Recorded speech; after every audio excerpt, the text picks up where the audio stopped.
How's it going, Ram fans? Welcome back to another week of Monday Night Sports. I'm Cameron Evig, filling in for Madeline Davis. And as always, I'm Ella Fredrikson, here to give you your weekend recap of everything that went down for the Rams over the past few days. From taking a look at how CSU tennis did on their trip up to Laramie for a 2-game series against some tough Mountain West competition, to some more NBA playoff picks from me on Cam's Corner. And as always, we'll have our Out of Pocket to round out the show, where we'll talk about some alternative football leagues and their place on the gridiron. All of that and much, much more is coming up next on CTV Sports, which gets into a full sprint right now.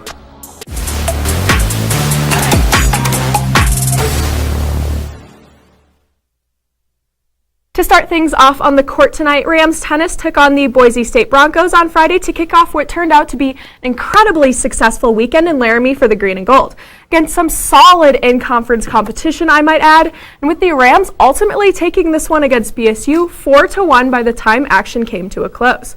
So with that all being said, here's a quick rundown of exactly how they came through with this dominant performance. For starters, while CSU took the L in the doubles point to get things going, 3-6, 3-6, grad student Lucia Natal came through to give the Rams the boost they really needed to get into gear against the Broncos, having no trouble whatsoever in her battle against Boise's Anaconda Vendrell in the fourth singles slot, thanks to back-to-back 6-1 performances to take the win, well, pretty easily. But for her teammate Summer Dalabana, on the other hand, things were far from a breeze, having to scratch and claw for every single point in her matchup, thanks to some strong competitive play from opponent Haley Stewart. Not to mention a few moments where, let's be honest, Summer wasn't playing like her usual self. And even though this rough performance was tough to get through, at the end of the day, her talent was still enough to come through with yet another straight set dub for the green and gold. And I'll admit, little bit of a different type of match than her teammate Lucia Natal went through, with a 7-5, 7-6 final score. And following the end of things against BSU, Dalabona had this to say about how she fought through some adversity to earn the singles victory on Friday. I didn't like that part of it, but I'm fine after the match. I realized I was happy with how I played besides my serve, but I just needed to get it together mentally. Whatever happens on the court happens on the court. And right after these first two key performances for the green and gold got through their matches for the day, the rest of the story for this one took a bit of a turn, with Sharka Riktorova earning a super close tiebreak win, 7-6 in her first set against Boise's Joanna Baptista, which gave her the much-needed push to close things out in a much easier way, 6-2 to earn CSU's third singles point of the afternoon. And finally, how could we go without talking about the number one spot in singles, which was, of course, held by the green and gold's Radka Bushkova, pitting her against BSU's best, Pauline Ernsberger. This one was pretty even throughout, with 6-3, 6-3 scores from both sides to get things going. But after Bushkova was able to take that third set with yet another 6-3 tally, the Rams could finally celebrate a well-earned dub on the road in Wyoming, with, again, a 4-1 final score. But even though everyone on CSU's side was happy that they ended the day out on top, they didn't have too much time to celebrate anyway, with action returning the very next day against Utah State on Saturday. Cam, how'd that one go down? Well, Ella, I didn't think it was possible, but somehow the Rams did even better against the Aggies than they did against the Broncos, coming through with a sweep up north of the conference rivals Utah State, 4-0. And while this is technically on away turf for the green and gold, they will have played just as many matches up there near the University of Wyoming's campus as they have in FOCO once the regular season comes to an end next weekend. So as the spot in Laramie becomes CSU's home away from home, well, let's just say it definitely felt like it last weekend. This successful two-day venture improves the Ram to a 6-2 mark in the Mountain West, which is, yes, you guessed it, the best record this program has ever seen in a conference for a single season.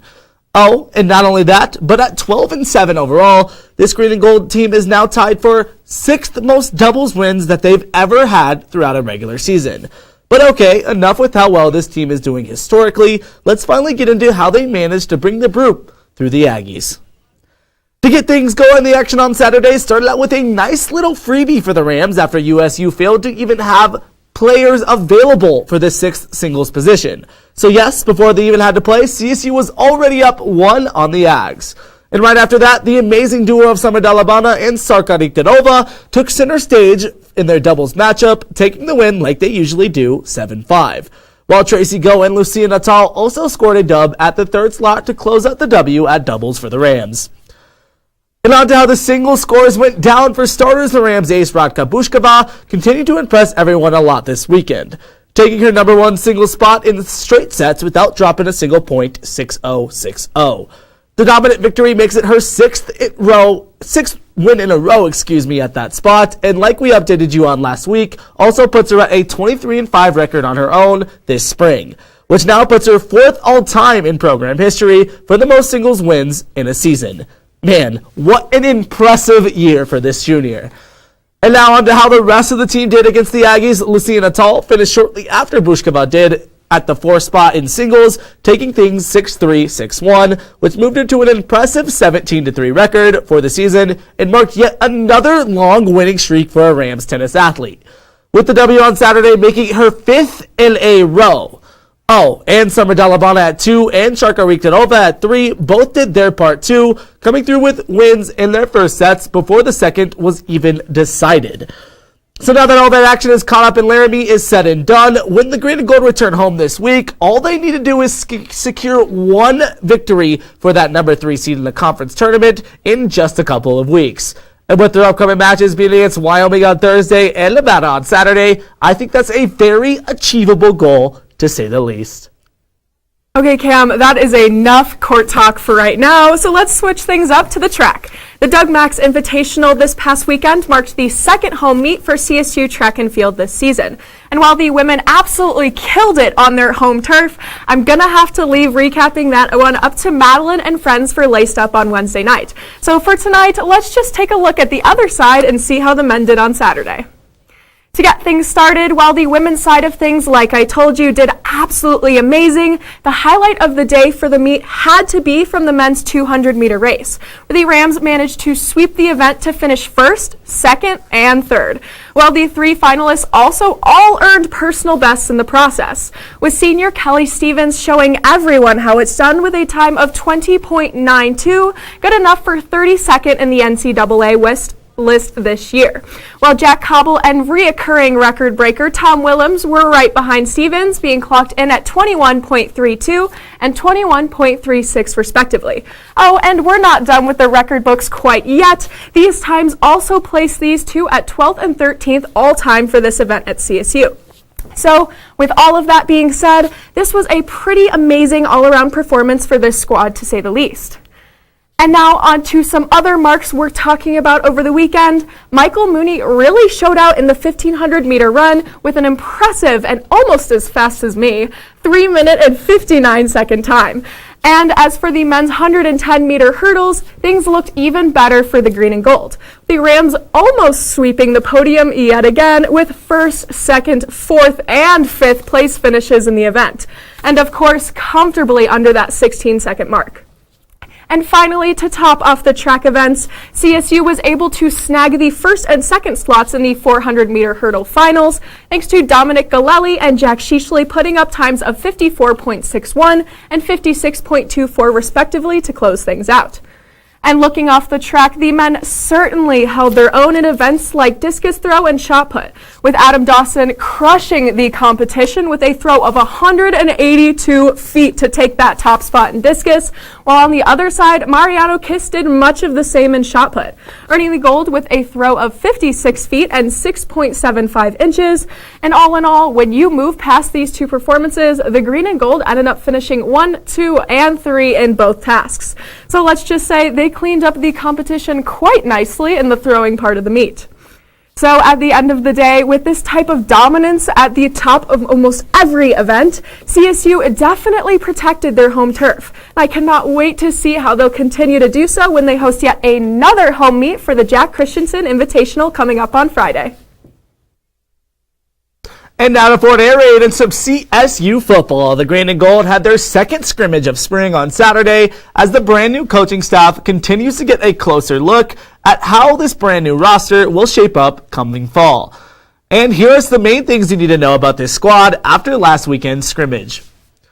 Obviously, we still aren't even really close to August where the position battles are really decided, so there's still a lot left to figure out over these next few months. Not to mention a lot of newcomers that still aren't on campus yet, including a handful of new freshman commits and some transfers from other schools that weren't early enrollees. But hey, I'll give this team some slack. Even with all of those moving pieces, I still feel like this roster is coming along at a nice pace. I mean, for starters, Clay Millen is always going to be the center of attention on this team, as most quarterbacks are. And he seems to be handling the spotlight like a champ. And more importantly, starting to really mesh with his new receiver core in these spring practices. And one of the main guys he's going to be throwing to, Ty McCullough, agrees. Take a look at what he had to say about his new leader. Clay, the thing I like about Clay and this offense is we can check a lot of things. So if we're seeing like cover 3 or cover 4, we can check post on the outside, out on the outside. It just all depends on the coverage. That's what I really like about it, so I can get open on any given play. As I'm sure all of you on campus saw several months ago, Ty had a pretty decent year for the Rams last year, but this is under a different coaching staff. It seems like this year might finally be the one he breaks out in, thanks to, of course, the heavy pass offensive scheme and better skill position talent around him. Now, I get it, he is still battling for snaps with another CSU vet, Dante Wright, as well as Nevada transfers Melquan Stovall and Torrey Horton, so this isn't a guarantee. But no matter if he starts the season or not, whoever is will go absolutely off, thanks to having to battle through all these competition on the depth chart to get on the field. And when you look at how this program is moving as a whole, the first couple of scrimmages have been very entertaining to keep up with. And although these run-throughs aren't at 100% in both speed or roster size, they still give a great look on how spring practices are going and how these position battles are truly shaping up. And the biggest look that we'll get coming this spring is on Saturday when CSU plays in their annual green versus gold game, which comes up at 1 o'clock on Saturday. This final spring scrimmage is only one of the main events over the weekends for Ram Athletics, including home meets for track and field and tennis, to name a few. But man, it's going to be so fun to see 4 air raid in full swing and how head man Jay Norvell interacts with his new players.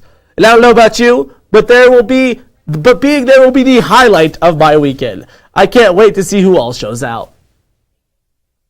You know, this is my first opportunity being able to watch some spring practices, obviously, because I wasn't here for those last year, and I love it. I don't know if it's Jay Norvell making that difference, but I think it's really, really fun to see this team just in a raw way. You know, they're all working together, really, really fighting for their positions, and I'm just actually really excited for this year. Yeah, going to those spring practices has been impressive because, you know, they're really early in the morning, start at 7 a.m. before all the classes that those student athletes have to go to as well, and that does not seem to faze them. Jay Norvell gets them absolutely hyped up. They give their 100% in every rep, it seems like. So just seeing the work ethic that this team has gets me really excited for the football season. Yeah, no, just what Jay Norvell has done outside of the classroom, obviously on the field, but in the classroom for these players too is really, really refreshing. Absolutely. The way he represents his community as a head coach is great to see. Yeah. And with that, Rams, it's time for a very quick break. When we come back, I'll break down some more action in the NBA. You won't want to miss it.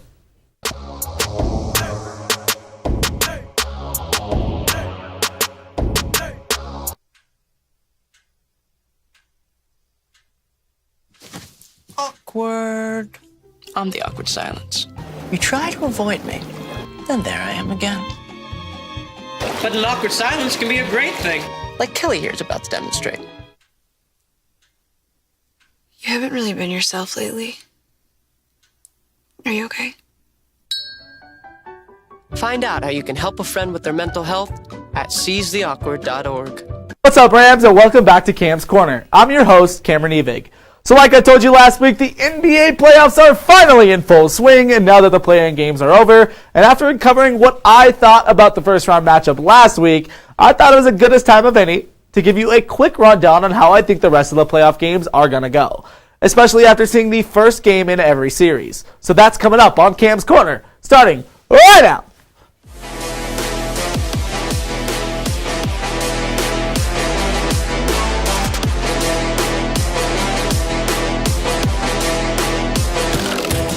Since I was here last week, all of the play-in games have come and gone, and the first game of each series of the first round is over and done with. And for the most part, nothing crazy really happened throughout all of these matchups, Besides, of course, the Clippers losing to the Pels in the play-in game, mostly because of probably the worst thing that could have happened to LA, happening to them leading up to a one-and-done game with Paul George testing positive for COVID-19 the day before the winner-go-home play-in game. Yikes. Talk about bad timing. But looking past that series of unfortunate events, I think that Game 1 can really shape how the rest of the series goes for these teams battling out in the first round. So let's start breaking things down in Phoenix in what seems to me is going to be the most lopsided series of the first round, where they're facing off against those New Orleans Pelicans I mentioned earlier. And when you look at this Suns team, I just don't know how New Orleans wins a game. Usually I give a team a game or two in a playoff series, but the way that Chris Paul played in that second half of that first game, he was literally unstoppable. He got the switch every time on the pick and roll. Larry Nance couldn't do anything about it. Jonas Valanciunas dang sure couldn't do anything about it. And when you add Devin Booker, who is scoring just as much as Chris Paul is in these games, this is a 4-0 sweep. Phoenix is going to take this series with absolute ease. And now let's move on to our next series, which actually had an upset in Game 1 when the Timberwolves were able to steal Game 1 at FedEx Forum against the red-hot Grizzlies. And this series is going to be a phenomenal one. Two very young teams, not much playoff experience, but the Wolves were able to come out on top in this one. And I don't care what you think about Patrick Beverley. That man is an on-court leader. Even if he's not scoring the most points, you can just tell he gives 100% into every game he plays. The duo of Anthony Edwards and Karl Anthony Towns absolutely popped off for 30-plus each in this game, and you didn't get enough out of players like Dillon Brooks and Jaren Jackson if you're going to beat a streaky team like the Timberwolves are. They got 6 more games to figure it out due to the Memphis Grizzlies, but right now the Timberwolves are scoring at will. And on to our next series, it all started in the Chase Center when our hometown Nuggets took on the higher-seeded Warriors in San Fran. And this game for Nuggets fans was a hard one to watch. Got off to a great first quarter, but slowly the lead started to deteriorate, and it was not off the back of the Warriors. It was off the back of the Nuggets missing every shot that wasn't being taken by the man named Nikola Jokic.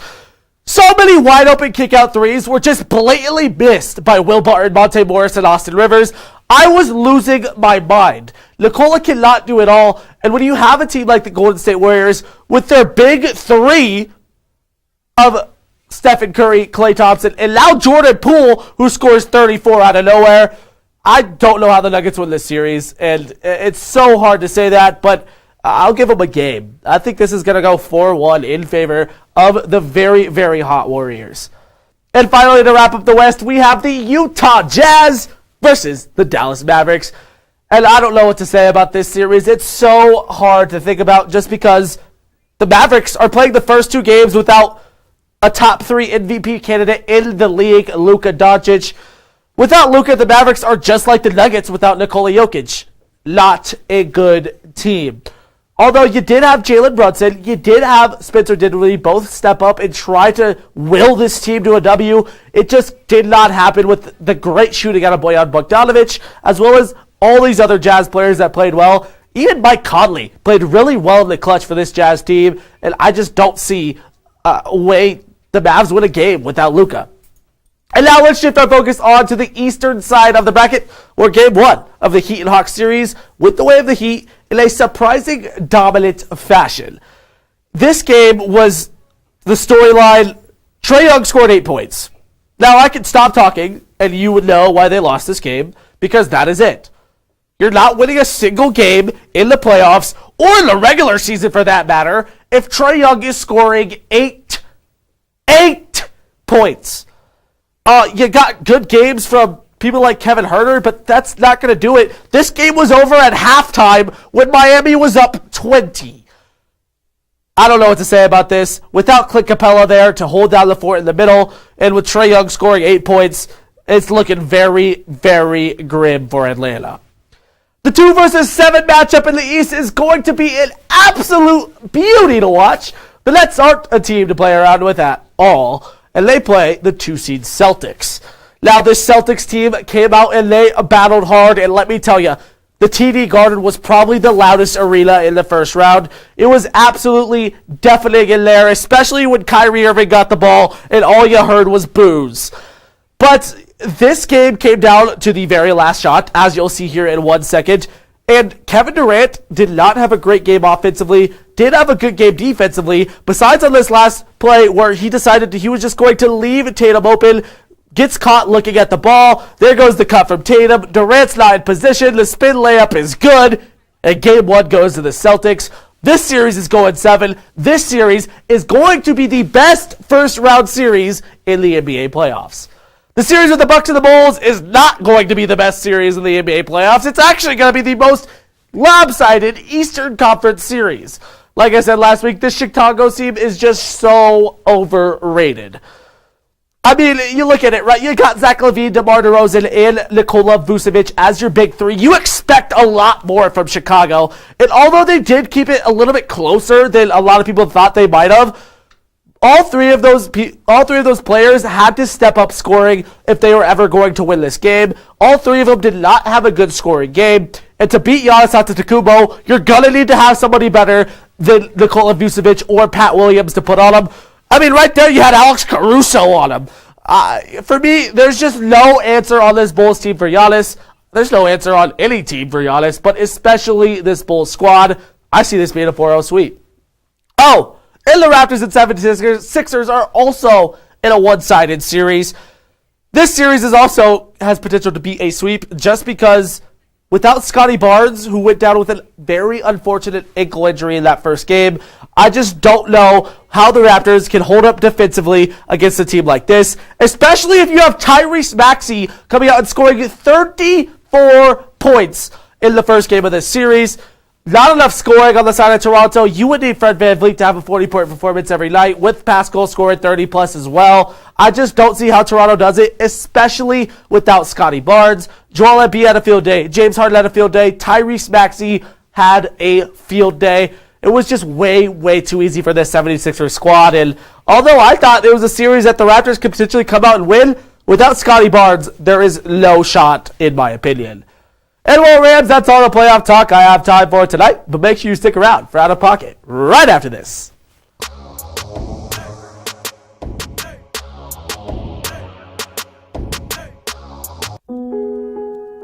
Queen is just my everything. Right now, I wouldn't know where my life would be without her. They say chivalry's dead. It's not. Terrence is a gentleman. He opens doors. His smile did it. His smile, his eyes, his knowledge.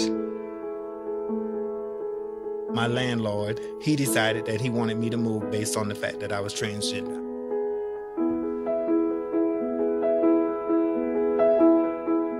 It takes me to a place of no hope. It takes me to a place of loneliness. It saddens me. When you discriminate against somebody in housing, where do these people go?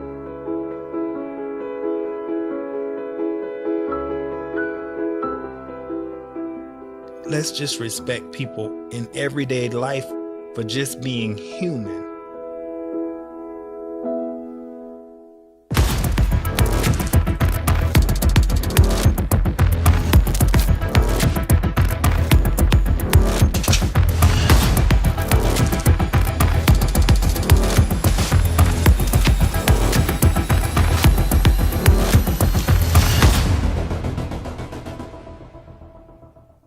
What's up, Ram fans? Welcome back from the break and to yet another week of our Out of Pocket. Let's just get into our point debate for the week. The USFL is in full swing, and I know I missed some good football, but is this good football, Cam? I want to know if you think these lesser leagues are good for pro football or kind of fall on the opposite end. Yeah, Ella, I mean, we've seen so many of these pro leagues try to do something in professional sports, but it's so dominated by the NFL at this point that I just don't know how you can get into a spot where your league is creating the necessary revenue, your league is creating enough money, enough fans to live. When your most exciting player, the second most exciting player in the USFL article that came out last week was Paxton Lynch. Paxton Lynch is the second most exciting player in the USFL, and you want me to sit down and watch a USFL game? Yeah, I would rather watch Brock Osweiler highlights than watch Paxton Lynch ever throw a football again. I was going to say, it was pretty entertaining to me when on his first pass he threw a pick, but that's just me. Right, he throws an interception on his first throw in the USFL.